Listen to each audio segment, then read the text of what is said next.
Our fascination with Thanksgiving stretches back nearly 400 years. We are ever curious about what the Pilgrims ate, how they cooked it. But we don't have to go back that far, or for that matter, travel to New England to find enlightenment about Thanksgiving. We need only go back a century to holiday feasts in this community. Food aplenty and the gift of holiday sharing are on the list of Cincinnati Curiosities.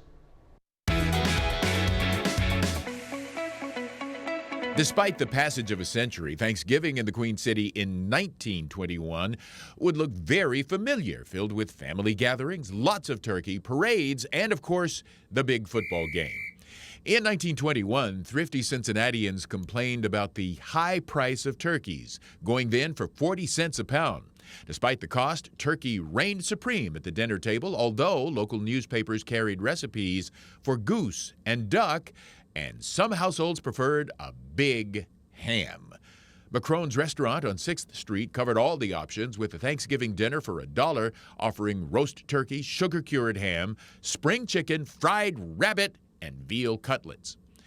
The biggest Thanksgiving dinner that year was consumed at God's Bible School in Mount Auburn, where 5,000 of Cincinnati's most impoverished children feasted on 1,700 pounds of turkey, 1,000 pounds of chicken, 12 barrels of sweet potatoes, 20 barrels of Irish potatoes, 10 washtubs of gravy, 14 crates of celery, and 5,500 popcorn balls. Thanksgiving toasts were much more subdued in 1921, with Prohibition in full effect and bootleggers extra cautious. Although booze was banned, romance must have filled the air. On Thanksgiving Day, 1921, 65 couples took out marriage licenses in Cincinnati, while 22 pairs tied the knot in northern Kentucky. Since Thanksgiving was not yet an official holiday, courthouse clerks and justices of the peace were open for business. The streets of downtown were jammed the evening before Thanksgiving as hundreds of University of Cincinnati students marched in a mobile pep rally to rev up the fans for the Bearcats' traditional contest with arch-rival Miami University. Although clad mostly in pajamas and leading a goat, the mob was generally well-behaved, and many alumni joined in as the lads jammed Fountain Square to sing old college songs. Alas, the effort failed to inspire the team. Miami trounced UC 15-7. Radio was a new and mysterious medium in 1921. The Cincinnati chapter of the Ohio State University Alumni Association gathered for a Thanksgiving feast at the Union Central Building and got wireless greetings via radio from U.S. President Warren G. Harding. Harding's message had to be translated from Morse code. It would be another year before he became the first U.S. president to transmit his voice by radio.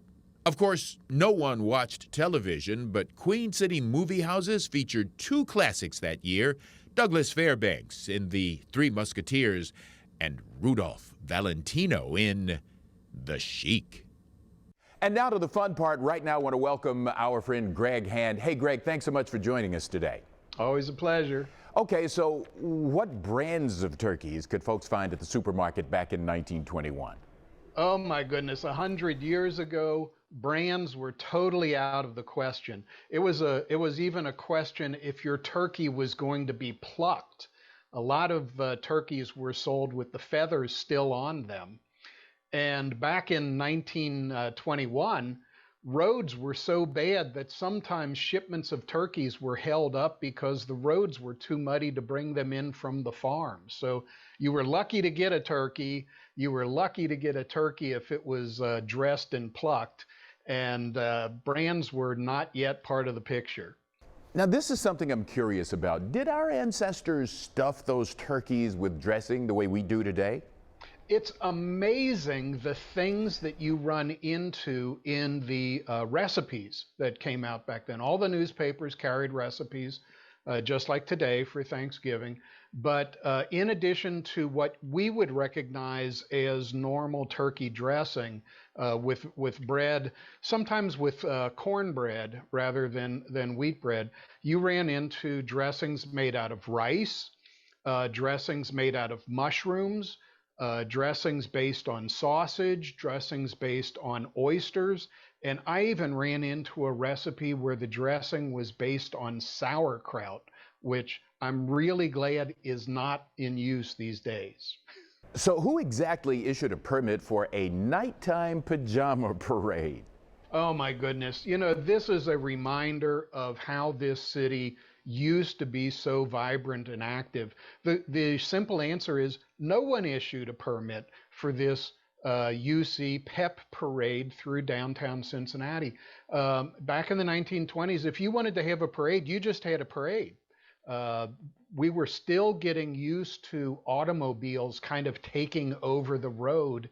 And so there was this long tradition of spontaneous parades in Cincinnati. And this was probably one of the last ones. Certainly by 1930, you couldn't just spontaneously have a parade through downtown Cincinnati, but it's a part of our history that sadly we don't experience today. Okay, Greg, thanks so much for curating this curiosity for us today. Have a great day. Save me a drumstick.